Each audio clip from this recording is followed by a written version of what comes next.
helpers, né, os seus auxiliares. E agora estamos estudando o destino final de Satanás. Sendo que nós tomamos para o início do nosso estudo o texto que se encontra em Efésios 1:10. Efésios 1:10, que diz o seguinte: que Deus nos desvendou o mistério da sua vontade. Efésios 1:10. Com um pedacinho do 9, né? Que Deus nos desvendou o mistério da sua vontade, que é de fazer convergir. Na realidade, no grego é pendurar, somar um a um e pendurar numa lista. Nós vamos estudar isso um pouquinho mais para frente. Que é fazer um resumão. Deus vai fazer um grande resumão. Ele vai pendurar uma lista resumida, né? Que foi traduzir para convergir, né? De fazer convergir em Cristo, na dispensação da plenitude dos tempos, todas as coisas, tanto as do céu como as da terra. Então, já por umas 2 semanas, nós temos visto que todas as coisas foram criadas em Cristo. Isso de acordo com João 1:3, Colossenses 1:15-17 e Hebreus 1:3a. Nós temos visto também que, por causa da rebelião de Satanás e o surgimento do pecado, o universo caiu em desordem e desintegração. O universo está desordenado. Ele perdeu a sua integridade, né? A sua unidade de propósito, que é glorificar o Criador, que é poderoso e existe, de acordo com Romanos 1. Então Deus, em vista do pecado, em vista da desordem, do desequilíbrio e da desintegração que vieram por causa da vontade autônoma e independente de Satanás, ele elaborou um plano. E ele determinou que esse plano fosse se desdobrando ao longo do Cronos, né? Ao longo do tempo, através de eventos, de Kairos, de eventos que ele planejou para irem acontecendo. Mas, quando todos esses eventos planejados ao longo do Cronos cumprirem o seu propósito, que foi estabelecido de antemão, então todas as coisas serão restauradas à sua função original, à sua unidade primordial. Porque Deus, de acordo com Colossenses 1:20, ele vai reconciliar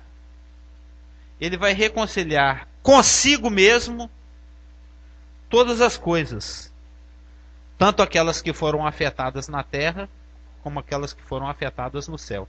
Inclusive, se não me engano, foi quarta-feira passada, agora eu já estou confundindo se foi quarta-feira ou se foi domingo, o pastor pregou que Deus estava em Cristo, reconciliando consigo o mundo.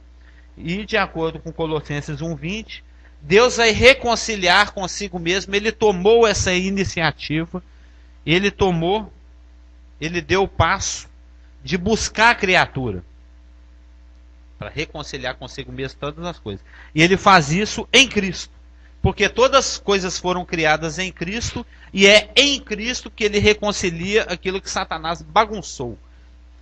E nós temos visto que, já que Deus tem um plano detalhado, elaborado, já que Deus é tão criterioso que ele nos diz para sermos criteriosos, né? O pastor pregou isso também recentemente. Eu gostei muitíssimo de ter descoberto que existe esse versículo, porque era algo que eu já fazia, eu e uma outra irmã que tem aqui na comunidade, né? E eu não sabia que é algo que Deus nos incentiva a fazer. Que ele fala, acima de tudo, sede criteriosos e sóbrios. Então, Deus que é um Deus criterioso, Deus que é um Deus detalhado, Deus que é um Deus que é atento aos detalhes, ele elaborou um plano. E esse plano ele vem se desdobrando ao longo do Cronos. Lembra que nós estudamos Cronos e Kairos. o kairos é aquela oportunidade que Deus cria dentro do tempo. Você está lá convivendo com seu colega de trabalho e Deus quer que você faça jus ao seu salário, que você honre o seu patrão e na hora de trabalhar. Mas vai ter os intervalos. Vai ter o caminhando para o trabalho e o voltando do trabalho, quando Deus vai te dar a oportunidade de falar com o seu colega. Aí você vai lá no seu colega, aproveita a porta que Deus abre e faz o que o Espírito Santo está te mandando. Então Deus predeterminou eventos para que eles vão se cumprindo ao longo do Cronos. E nós vamos ver, já temos visto, que Deus é específico, que Deus é preciso, que Deus é criterioso, que Deus é atento aos detalhes, inclusive na sua execução temporal. O irmão vai fazer uma indagação ou um comentário. Uma pergunta mesmo. Então é uma indagação. Indagação. Foi mal aí. Tá alto assim é por causa do Isaac. Se quiser pode abaixar. Não, mas ele não é tão alto assim, não. Nós estamos falando convergir aí, né? Convergir. Aí tem convergir. 1 Coríntios 15, 28. Aí está aqui, e quando todas as coisas estiverem sujeitas, então também o mesmo filho se sujeitará àquele que a tudo lhe sujeitou. Aquele que todas as coisas lhe sujeitou, para que Deus seja tudo em todos. Então aí que é a questão, né? Porque está falando filho, né? Em João 1, capítulo 1, fala: o verbo era Deus, no princípio o verbo era Deus. O princípio era o verbo estava com Deus e o verbo então, era Deus. É estranho aqui, né? Não sei. Eu queria tirar essa dúvida. Porque no princípio era lá no os primeiros versículos de João capítulo 1, né? No princípio era. Dúvida? Não, porque olha aqui. Está bem explícito aqui, ó. E quando todas as coisas estiverem sujeitas, né? Então então também é porque eu estou enxergando um pouco aqui. E quando todas as coisas estiverem sujeitas, então também o mesmo filho se sujeitará àquele que todas as coisas lhe sujeitaram, para que Deus, né, seja tudo em todos. Inclusive no filho. Então, mas o filho não é Deus? Sim. Não, aí a minha dúvida é essa aí. É como perguntar assim, se o pastor Geraldo receber uma herança, essa herança é dele ou é da Elaine? É dos dois. Ambos vão desfrutar dessa herança. Aí, né, um tio, avô dele lá, de 209 anos, morre e deixa uma fazenda para ele. De quem que é essa fazenda? Se ela foi esperta, ela casou em comunhão de bens, pelo menos parcial.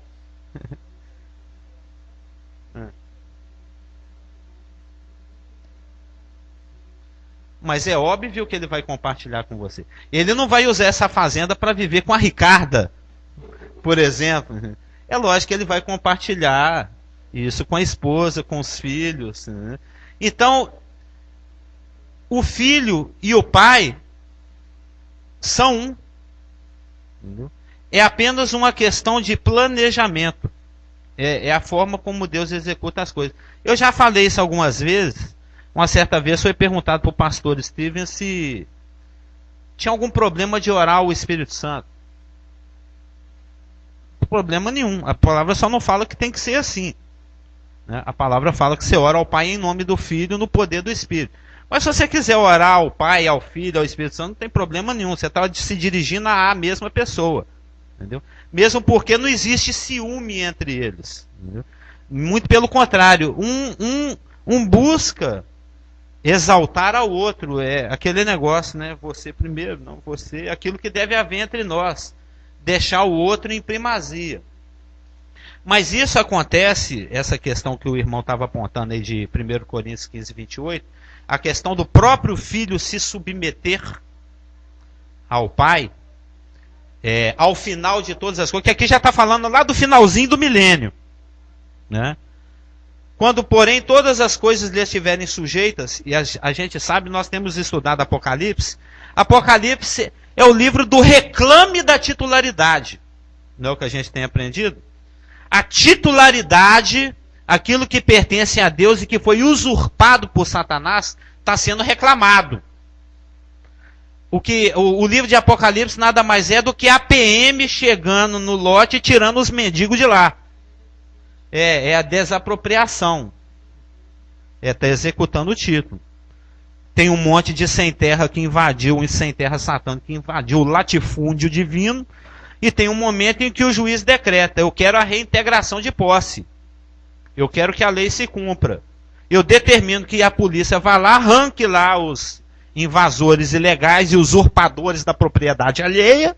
A Márcia deve estar sofrendo ali, né? Faz uma síntese. Então, mas dá uma resumida assim, tem o dono e tem os invasores. O juiz decreta: invasores, go home. Out. Né? Isso aqui é do doutor Deus. Você, invasor, vai ter que cair fora. Oi? Não, aí não... Eu creio que essa cláusula não vai funcionar aqui não, porque Deus vai tomar o que é dele de qualquer jeito. Mesmo porque Jesus pagou o preço.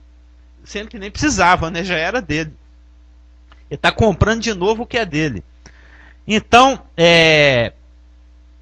conforme eu falei, Deus já tem um plano em execução. E quando você chega, eu acho muito interessante a questão exegética, né? Quando você chega, por exemplo, em 2 Pedro 3:2, nós estamos falando de tempos, de períodos separados, né, dentro da história para a execução do plano de Deus. Então, 2 Pedro 3:11, ainda dentro da resposta para a sua pergunta, porque o livro de Apocalipse que nós estamos estudando é o livro da reintegração de posse, do reclame da titularidade. Ao final da tribulação, essa propriedade, que é do Criador por direito, e ao qual aprouve entregar ao Filho, vai retornar ao Criador de qualquer forma. Nós temos visto através do romper dos selos, dos toques das trombetas, e daqui a pouquinho do derramar das taças, né, para quem está acompanhando a novela que acontece todas as quintas-feiras na casa do pastor Geraldo. A novela está pegando fogo, está bombando, está boa mesmo a novela do Apocalipse lá, né? Está naquele momento bacana em que, né, tem muita gente disputando uma coisa só, igual acontece nas novelas aí, né? 2, 3 mulheres disputando um marido só, não acontece aí nas novelas? Então, lá tem 2 donos procurando uma propriedade só. E Deus, por macrotomia, por longanimidade, né, Carlos Augusto, ele está dando... Falou, ó, eu vou tomar o que é meu, mas antes de baixar o cacetete, eu falo assim, quem quer sair primeiro antes do sarrafo descer? Né?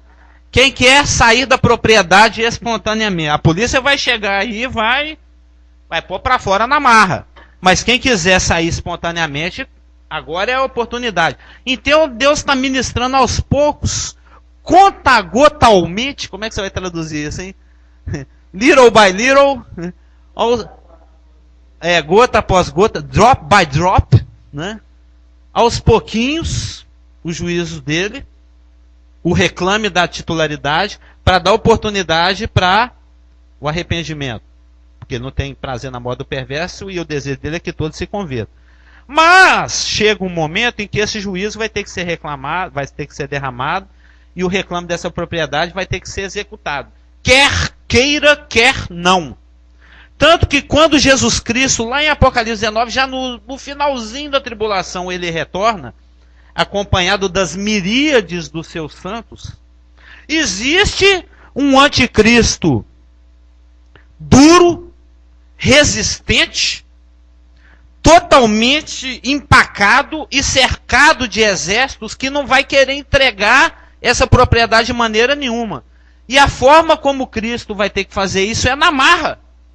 Eu estava estudando, eu estava até falando para a Lulu, daqui uns 8, 9 meses, quando nós estivermos estudando Apocalipse 19, os irmãos vão ver aquilo que é resumidamente colocado como ele matando com o sopro da sua boca, né, de acordo com o texto de Tessalonicenses e de acordo com o texto aqui de Apocalipse 19 e 20, quando fala, mas a besta foi aprisionada, eu estou dando só um flash forward para os irmãos, né?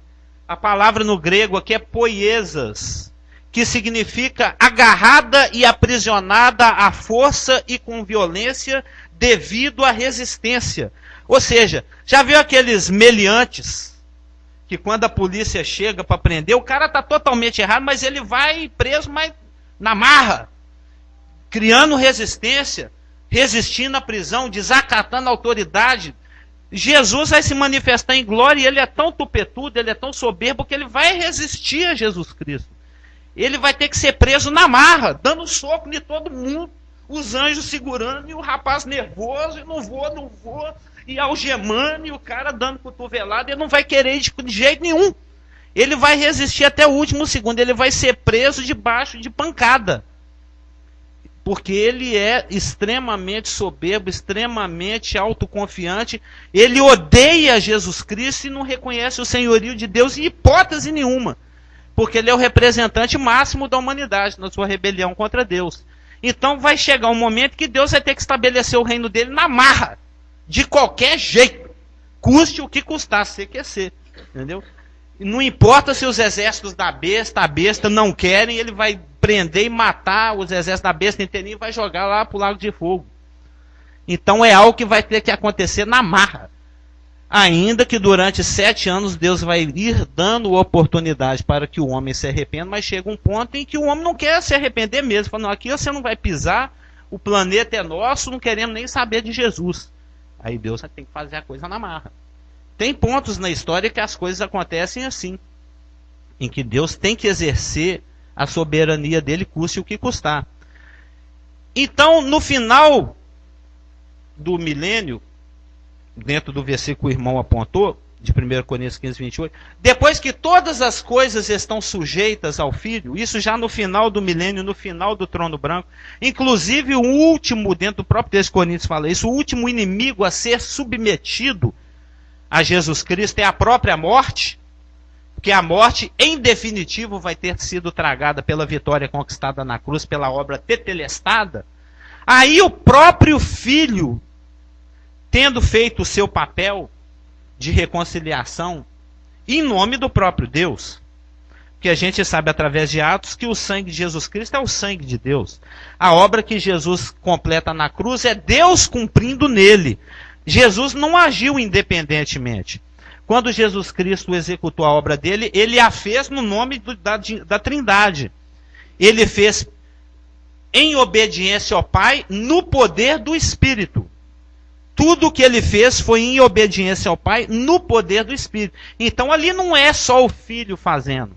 Ali é a totalidade de Deus trabalhando em favor do homem.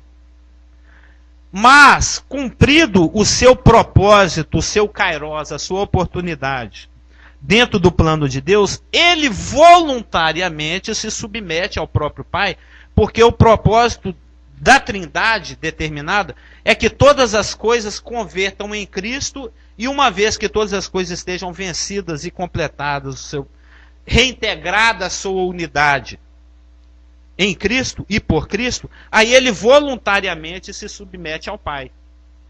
É assim que eles determinaram que seja. Aí acontece aquilo que está aqui em 2 Pedro 3, 11 e 12. Visto que todas as coisas, o 10, 2 Pedro de 10 a 13.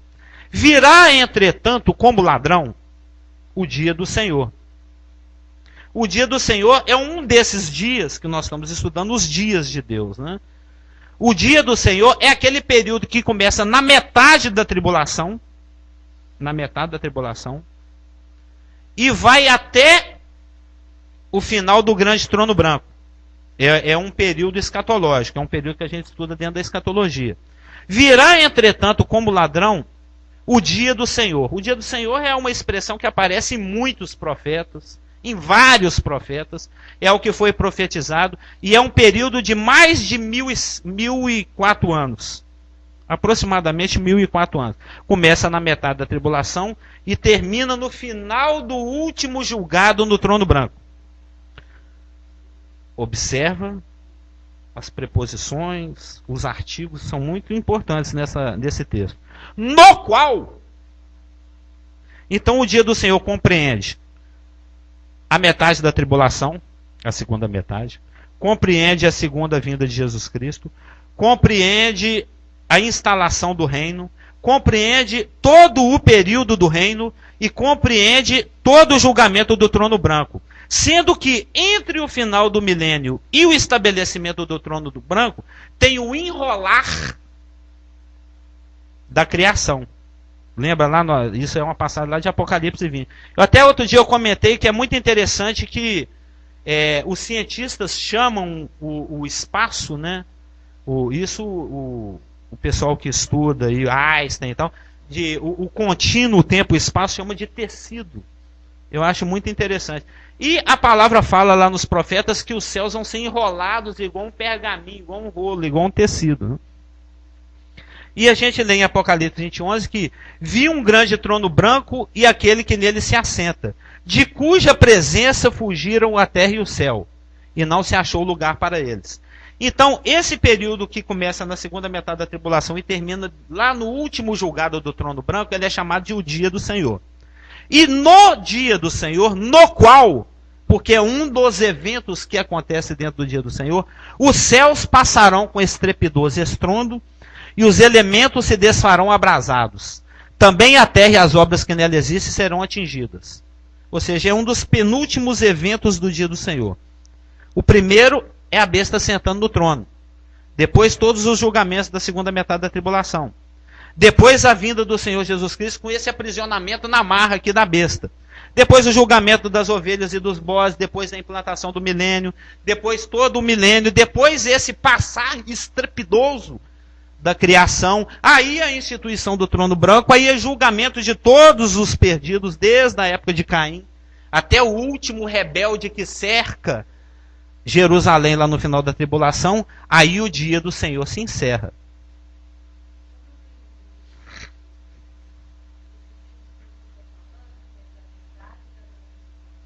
Até o final do trono branco. Tudo que está ali no meio.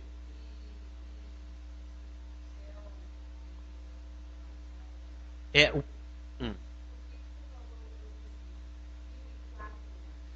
porque tem os 3 anos e meio lá da metade da tribulação, 1000 anos de milênio, e vão dizer que o trono branco dure só 6 meses. Eu acho que vai durar muito mais. Então eu estou pondo no mínimo. Pode ser que o trono branco dure 1 bilhão de anos. Porque vai ser julgado cada homem. Só atualmente tem 7 bilhões de pessoas. Quantos será que já morreram desde Caim para cá? É um tanto razoável. Sendo que vai ser julgado cada pensamento. Cada ato. Uma pessoa lá na escola da Elaine, uma pessoa perdida, que não nasceu de novo, ela pensou assim, eu não vou com a cara dessa gordinha. Aliás, eu odeio crente. Esse pensamentinho vai ser julgado. Imagina, cada tof, cada act, cada pensamento, até julgar pensamento por pensamento, intenção por intenção, ato por ato de cada um dos trilhões ou bilhões de habitantes, vai demorar aí pelo menos uns 6 meses. Por isso que eu arredondei para 1004 anos. Eu estou pondo no mínimo, né? Pode ser que dure 1 bilhão de anos de julgamento, porque Apocalipse 20, para quem não gosta de fila, né? E nós não vamos estar nessa fila. Apocalipse fala lá, Apocalipse 20, 13d. E foram julgados um por um, segundo as suas obras. Eu não sei que saiu do foco do estudo, porque foi para o outro lado. Não, está só adiantando. É porque esse é um dos penúltimos dias que eu ia falar, eu só puxei ele para o início da pauta. Bom, não, mas sabe, nesse julgamento, por exemplo, quando nós sabemos que Deus é eterno, Ele está fora de tempo, Ele não está limitado a tempo. As obras dos crentes vão ser julgadas uma a uma também. Mas é no tribunal de Cristo. Lá antes, no arrebatamento da igreja. Antes do dia do Senhor. Então não vai ser um julgamento longo e vai ser milhões de pessoas também. Então isso dá a entender que também não vai estender por milhões de anos o julgamento... É mesmo porque a sequência cronológica já vai ter findada, né? Nós já estamos aqui num período fora do tempo. Porque os céus e a terra são... É porque Einstein já estabeleceu que o tempo está em função do espaço. Já que não tem mais metro, não tem mais minuto. Entendeu? Então, o trono branco ele vai acontecer fora do tempo. É o que nós vamos chegar agora para finalmente te responder. Né? Então, é versículo 11. É de 2 Pedro 3. Agora nós vamos chegar à resposta da sua pergunta. Tá vendo como é que a gente tem que... mas tem que... Visto que todas as coisas hão de ser assim desfeitas, deveis ser tais... 2 Pedro 3,11. Deveis ser tais como os que vivem em santo procedimento e piedade, esperando e apressando a parúzia, né, a vinda do dia de Deus.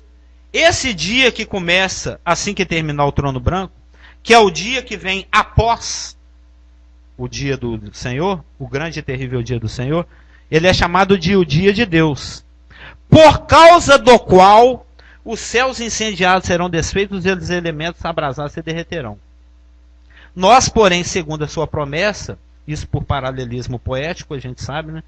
Esperamos novos céus e nova terra nos quais habita a justiça. Então, o dia de Deus é aquele dia que se inicia com a inauguração dos novos céus e a nova terra, onde habita a justiça. Que foi o grande questionamento de Satanás. O grande questionamento de Satanás é se Deus é justo. O grande questionamento dele. Foi isso que o levou à queda. Foi a questão de que ele viu injustiça em Deus. Ele discordou da forma como Deus faz as coisas. E ele julgou que poderia fazer melhor. E ele estabeleceu um império onde é exatamente o contrário, que é totalmente fundado na injustiça. Então o dia de Deus é aquele dia no qual quem manda é aonde prevalece a unidade, aonde prevalece a integridade, é onde prevalece o cumprimento do propósito original. Então, se toda a criação está unida, íntegra, em propósito, que é o que deveria nunca ter acontecido e mudado, e aconteceu por causa da vontade de um querubim, a própria trindade, a própria divindade também tem que apresentar essa integridade. Por que haver separação entre Pai, Filho e Espírito Santo, sendo que toda a criação está íntegra? Então a divindade se apresenta íntegra a uma criação íntegra para uma integração universal de propósito. Está entendido? Então isso tudo aí vai ser chamado de dia de Deus. Deus é tudo em todos, e todos estão em unidade com a divindade, numa unidade de propósito que é glorificá-lo por causa do seu gigantesco e extremo poder criador. É o que o homem não reconhece. É o que Satanás leva o homem a se rebelar contra, inclusive através da idolatria. A idolatria é o suprassumo da desintegração. Por isso que é um pecado tão grave. Não é o que a gente tem até estudado em Apocalipse lá na casa do pastor Geraldo, ó. Romanos 1,18. A ira de Deus se revela do céu contra toda impiedade e perversão dos homens que detêm a verdade pela injustiça. Porquanto o que de Deus se pode conhecer é manifesto entre eles, porque Deus lhes manifestou. Porque os atributos invisíveis de Deus, assim o seu eterno poder, como também a sua própria divindade, claramente se reconhecem desde o princípio. O que a criação revela?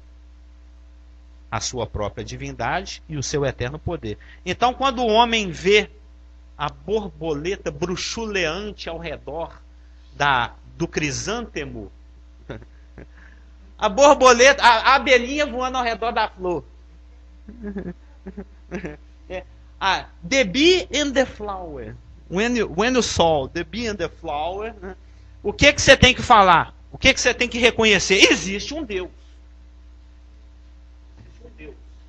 E esse Deus é poderoso. Olha que coisa linda que ele criou. Uma abelhinha e um crisântemo.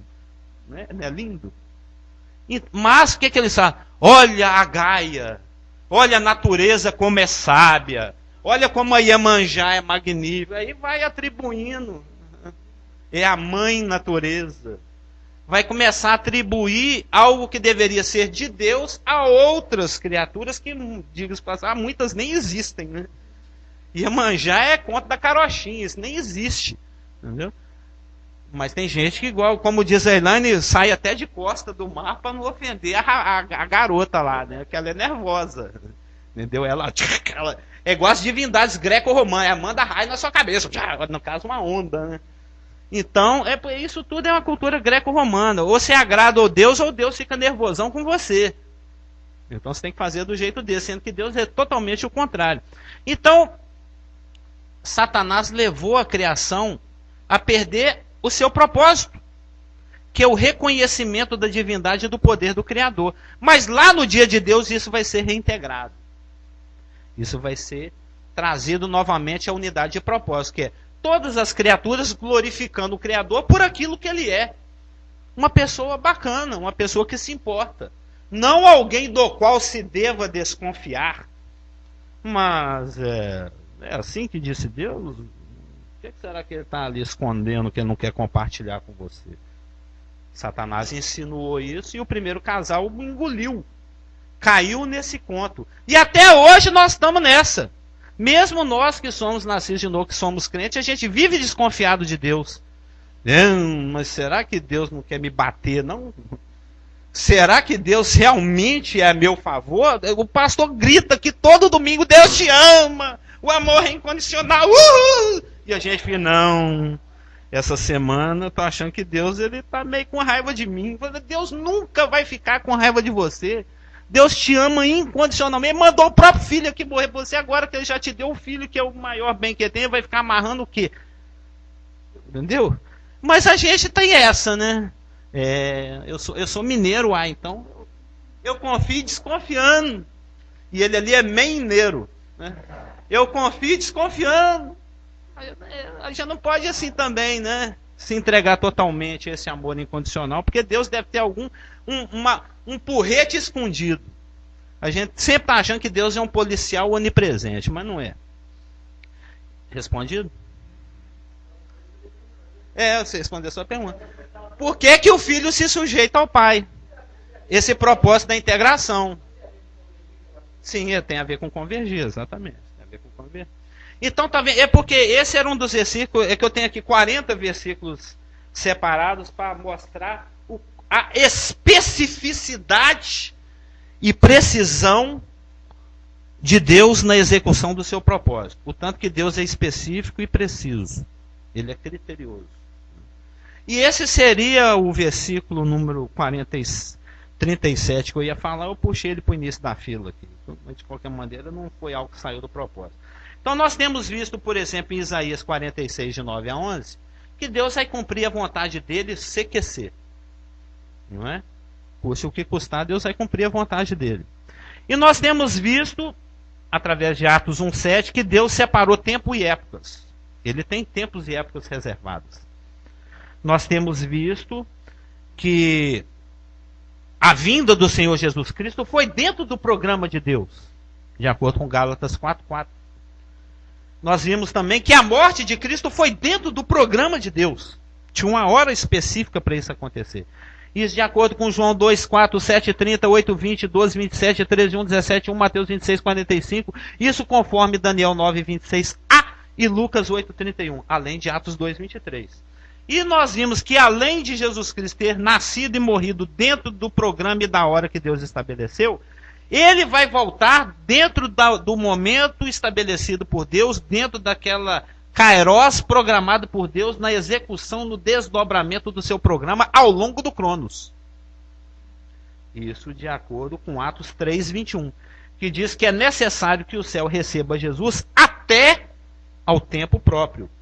E que tempo próprio é esse? É aquele que o Clésio gosta, o apocatastaseus. Né? É o tempo da restauração de todas as coisas. É bonita essa palavra, né? Apocatastaseus. Eu gosto muito. Quanto mais complicado, melhor, né? Então nós temos, você lembra do Clésio falando dessa palavra? Ele gostava muito do Apocastastaseus e do Proslambanestai. O Proslambanestai, quem gosta é o pastor ali, que é o dar as boas-vindas no coração. Então, Deus tem tudo sob controle. Deus tem tudo sob controle.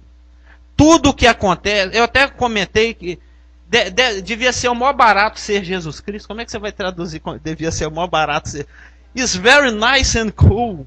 Be Jesus, né? Devia ser legal ser Jesus, porque ele, por presciência, sendo Deus, ele já sabia tudo que ia acontecer ao longo do seu ministério. Então ele já sabia que ao sair ali de Jericó, daí a pouquinho ia ter um cego gritando pelo nome dele. Então devia ser legal, apesar de já saber tudo por presciência, viver isso no tempo, né? Viver isso no tempo. É o rapaz, é o Isaac que sabe que um dia vai casar e entrar no altar. Ele espera, sonha e ora por isso um dia. Mas vai ter um dia que isso vai acontecer. E o acontecer é que é legal. Não é? Você saber que vai comer um pedaço de churrasco hoje, né, ou de carne lá no restaurante. Já, você mastigá-lo é melhor ainda. Mas você está falando aí de Jesus Cristo na sua presciência como Deus, mas a Bíblia diz que ele não usurpou-se ser igual a Deus, antes esvaziou-se. Sim. Então, não era ele propriamente como Deus. Ali havia uma direção do Espírito Santo, né, sobre ele, não ele como Cristo. Sim. Ali não havia nada de Deus nele, em tempo. Não havia nada de porque filho nele, mas havia tudo do que a divindade programou para que acontecesse nele como filho.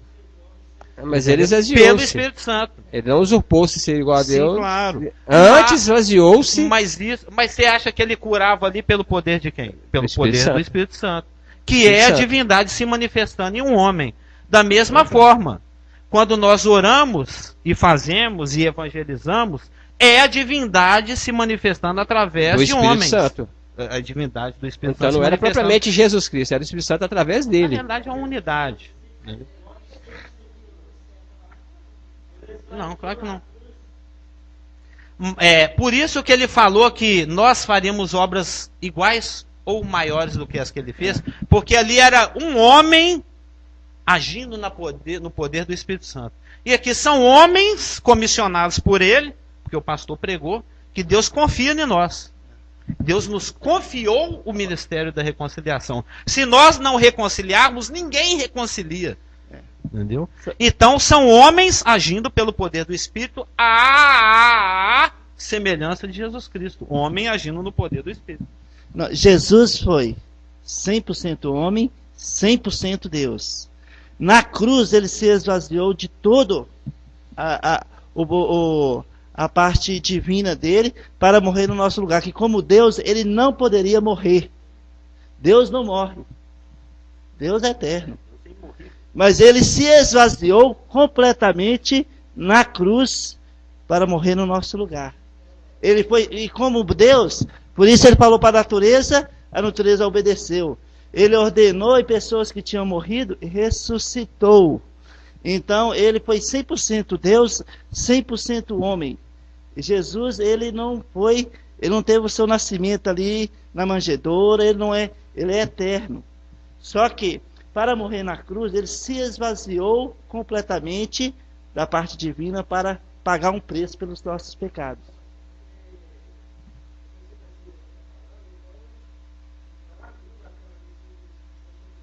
Não, Jesus era 100% homem, 100% Deus e 100% Espírito Santo, 100% a Trindade. O Pai, o Filho e o Espírito Santo são três pessoas numa.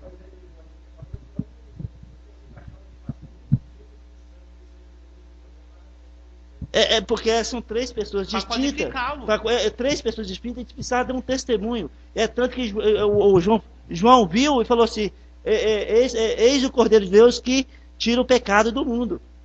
Era um testemunho visível. Jesus apareceu várias vezes no Velho Testamento como teofania, antes da sua encarnação. Ele apareceu para Gideão, ele apareceu para Abraão, ele apareceu para os pais de Manoá, para Manoá, pai de Sansão. Pagar. Ele apareceu muitas vezes. Ali era o filho. Não, ali era o filho, Jesus Cristo. Ali era Jesus Cristo, o filho. Agora ele tornou homem E ele foi 100% homem e 100% Deus. Mas na cruz, olha lá o versículo, você considera o contexto para não ter pretexto. Filipenses está falando sobre a morte de Cristo. E ele se esvaziou para isto. Esvaziou de toda a divindade para morrer na cruz por nós. A irmã está querendo fazer uma pergunta? Essa própria passagem que você está citando do batismo da saída do Rio Jordão aí, ali a Trindade está manifesta. Que é o Filho, o Espírito Santo descendo na forma corpórea de uma pomba e o Pai falando lá do alto. Esse é meu garoto. Hã? Eu vejo assim, lá. Pode chegar mais perto.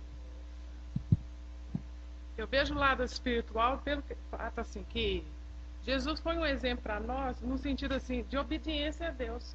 O homem, ele é incapaz de obedecer a Deus. Então assim, quando Jesus veio e mostrou aquela geração ali, ela estava desobediente, porque ela conhecia a palavra de Deus, a lei. Então eu vejo assim, que Jesus falou assim, a comida que eu tenho é de fazer a vontade de Deus em tudo. Então assim, o propósito dele era morrer aqui por nós. Mas espiritualmente, como a gente ia obedecer aquilo ali? Ele deu um exemplo. A dependência total de Deus. Eu vejo nesse sentido, espiritualmente. Homem, não assim, porque fez isso? Não, porque ele veio dar um exemplo. Ele falou assim, você deve seguir a Deus assim como eu estou seguindo. Como filho, ele foi como filho. E Deus... E nós é filho. Espiritualmente, a gente, assim, na humildade de reconhecer a dependência. Mas a resposta para a sua pergunta o pastor deu. Essa questão da kenosis, que chama do esvaziamento, é relativa à morte, é o contexto. É porque ele está querendo estender esse esvaziamento a toda a vida e ministério de Cristo, mas não é ao momento da morte.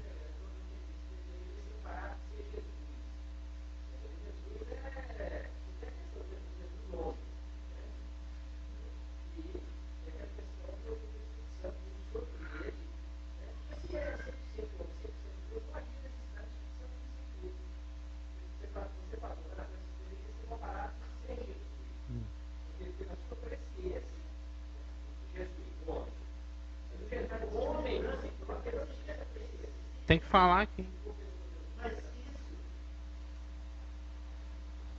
Geraldo, é fácil de entender. E se isso que você está falando é certo, então Jesus estava inabilitado para morrer na cruz.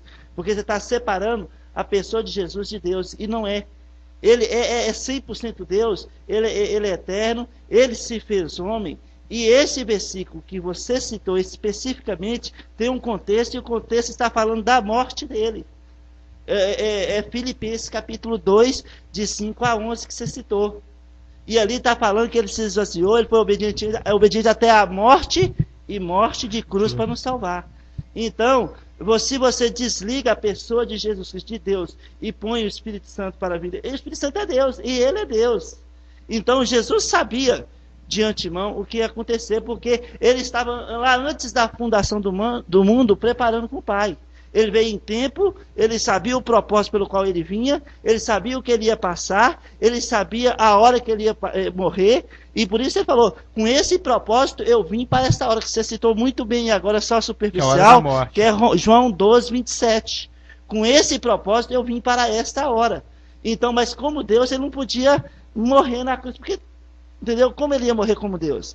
Então ele falou, ele esvaziou de todo a divindade, e aí ele pôde morrer na cruz por nós. Ali era Jesus, é o parente remidor lá de Ruth. Então você não pode. A vida de Jesus na terra, os seus milagres, as curas, tudo que ele fez, nada mais, nada menos, foi um estabelecimento de uma credencial para que ele pudesse morrer na cruz por nós. É a obra consumada, que é o ponto de partida para tudo. E para isso ele se esvaziou para que ele pudesse morrer.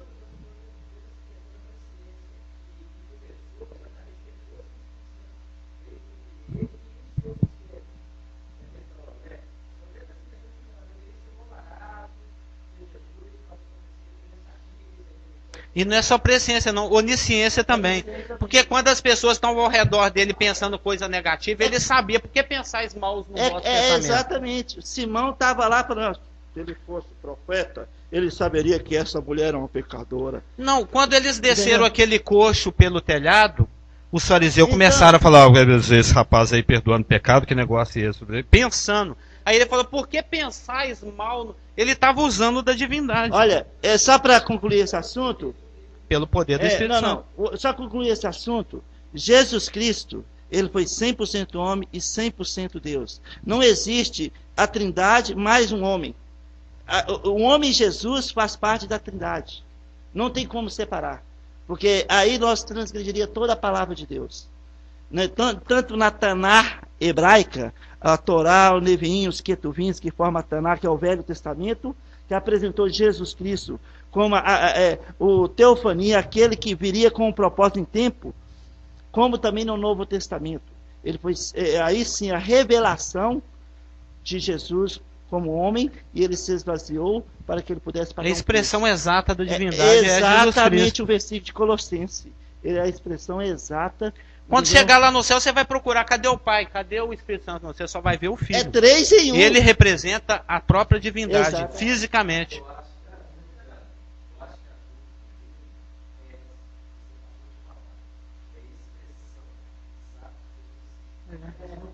Deus se expressa através da pessoa do Filho.